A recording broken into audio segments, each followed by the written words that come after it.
Historia de Colombia. El golpe de Estado de Rojas Pinilla, el Frente Nacional y el M-19. Bienvenidos y bienvenidas.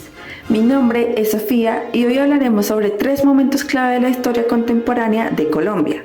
El golpe de Estado de Gustavo Rojas Pinilla en 1953, el surgimiento del Frente Nacional en 1958 y el nacimiento del M-19 en la década de los 70. Cada uno de estos eventos transformó el panorama político y social del país, y su impacto sigue presente en la actualidad. Vamos a comenzar. Segmento 1. El golpe de Estado de Rojas Pinilla, 1953. Nuestro primer tema es el golpe de Estado del general Gustavo Rojas Pinilla. La violencia creciente que vivía el país día a día desde la muerte de Jorge Eliezer Gaitán desde 1948 solo aumentaba, dando paso a una época de extrema violencia conocida como la violencia, una guerra civil no declarada entre liberales y conservadores que había causado decenas de miles de muertos. El entonces presidente Laureano Gómez se enfrentaba a un creciente descontento tanto en el ejército como en la sociedad civil. Debido a sus problemas de salud, decidió dejar el poder en manos del conservador Roberto Urdaneta, quien intentó continuar con las reformas autoritarias de Laureano Gómez, pero la victoria liberal en las elecciones legislativas de 1953 bloqueó sus planes. Esto, junto con la violencia en el país, generó una crisis política que culminó en el golpe de Estado de Gustavo Rojas Pinilla. El 13 de junio de 1953, el general Rojas Pinilla, con apoyo de sectores políticos tanto liberales como conservadores y fuerzas militares, tomó el poder mediante un golpe de Estado sin derramamiento de sangre, dado que este no se dio por un golpe militar sangriento, sino por el clamor o la necesidad de varios sectores de la sociedad de terminar el conflicto bipartidista. Rojas llegó con la promesa de pacificar el país y llevar estabilidad, que era lo que más necesitaba el país en aquel entonces. De hecho, uno de sus principales logros iniciales fue reducir significativamente la violencia a través de amnistías y la desmovilización de grupos armados. Durante su gobierno, Rojas Pinilla emprendió grandes proyectos de modernización. Fue responsable de la creación de importantes infraestructuras, como la primera cadena de televisión del país que fue inaugurada en 1954, y la modernización de carreteras, puertos y aeropuertos. Además, impulsó la construcción de hospitales y escuelas. En muchos aspectos, su gobierno intentó darle a Colombia un aire de modernidad, con un fuerte énfasis en el desarrollo económico e industrial. Sin embargo, su gobierno también se volvió cada vez más autoritario. La censura a la prensa y la represión de la oposición comenzaron a crecer.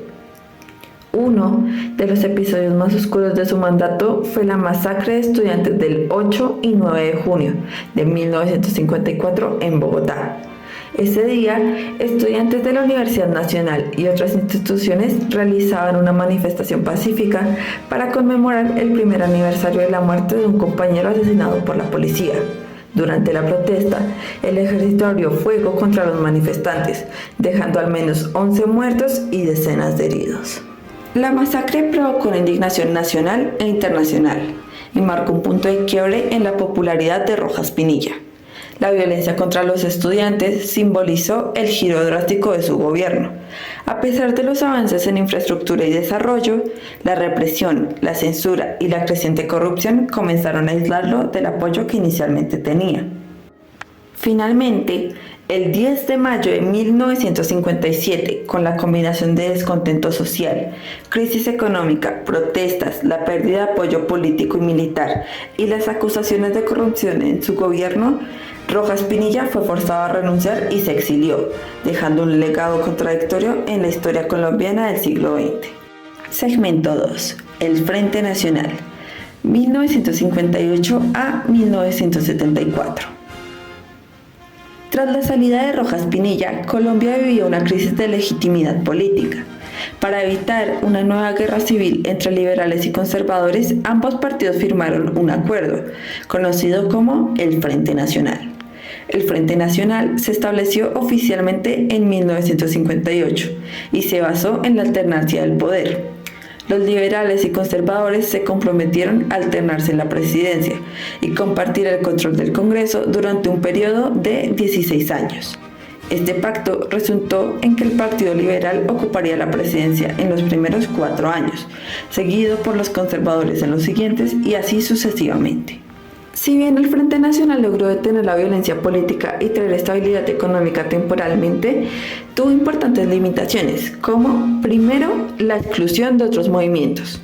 El acuerdo excluyó a otros partidos y movimientos emergentes, como el Partido Comunista y varios grupos de izquierda, así como movimientos regionales. Esta exclusión generó un vacío político y dejó muchas voces sin representación en el sistema político. Segundo, corrupción y nepotismo. A medida que avanzaba el tiempo, la corrupción se convirtió en un problema significativo. Ambos partidos estaban más preocupados por mantener el control y el acceso a los recursos del Estado que por abordar las necesidades de la población. Esto llevó a un creciente descontento entre los ciudadanos. Tercero, descontento social. El descontento acumulado entre sectores excluidos y marginados resultó en un aumento de la protesta social. La violencia no desapareció por completo, en cambio, se transformó y se expresó a través de nuevos movimientos.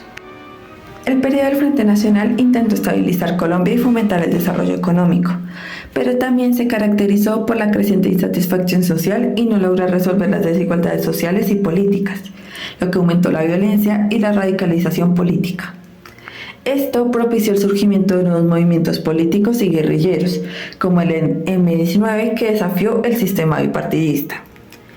Después de todo, el Frente Nacional finalizó en 1974, tras las elecciones presidenciales, dando inicio a un nuevo periodo político. Segmento 3. El M-19, Movimiento 19 de Abril. Ahora hablemos del M-19, o Movimiento 19 de Abril. Este es un grupo guerrillero colombiano que surgió en la década de 1970, en un contexto de creciente insatisfacción con el sistema político del Frente Nacional. Su nombre proviene de la fecha de las elecciones presidenciales del 19 de abril de 1970, que fueron marcadas por la acusación de fraude a favor de Misael Pastrana Borrero. A diferencia de otras guerrillas de la época, como las FARC o el ELN, el M-19 tenía un enfoque urbano con acciones más simbólicas y una ideología más nacionalista que marxista, junto al uso de tácticas no convencionales, combinando acciones guerrilleras con un fuerte componente político. Se proponía recuperar la democracia y luchar contra la corrupción en el sistema político colombiano. Su primera gran acción fue en 1974, cuando robaron la espada de Simón Bolívar, un símbolo que ellos interpretaban como el inicio de su lucha por la libertad. El M-19 se destacó por varias acciones audaces e importantes que captaron la atención tanto a nivel nacional como internacional, como el uso de la propaganda para difundir su mensaje y atraer a la población, el ya mencionado robo de la espada de Bolívar, la toma de la Embajada de la República Dominicana en 1980 y la toma del Palacio de Justicia en 1985. A medida que avanza la década de 1980, el M-19 comenzó a reconocer la necesidad de una solución política al conflicto. En 1990, después de años de lucha armada y con el apoyo de la población, firmó un acuerdo de paz con el gobierno colombiano. Este proceso culmina en la desmovilización del grupo y su transformación en un partido político legal, trayendo consigo un legado e impacto político en Colombia, en el que se destacan acciones como su participación en la Asamblea Nacional Constituyente, en la que fue crucial para la redacción de una nueva constitución, la Constitución de 1991, que buscaba garantizar derechos y libertades y promover la inclusión de diferentes sectores sociales y políticos. El M-19 dejó una huella profunda en la historia de Colombia. Su enfoque en la lucha urbana, su participación en la Constitución de 1991 y su legado de inclusión y justicia social continúan influyendo en el discurso político y social del país. A pesar de los desafíos que enfrentaron, su historia refleja las complejidades del conflicto armado colombiano y la búsqueda de soluciones pacíficas para abordar las desigualdades. El golpe de Estado de Rojas Pinilla, el Frente Nacional y el surgimiento del M-19 son eventos clave para entender la historia reciente del siglo XX en Colombia. Cada uno de ellos representa una forma distinta de abordar los problemas políticos y sociales del país, y las lecciones que dejaron siguen resonando en nuestra actualidad. Gracias por escuchar y adiós.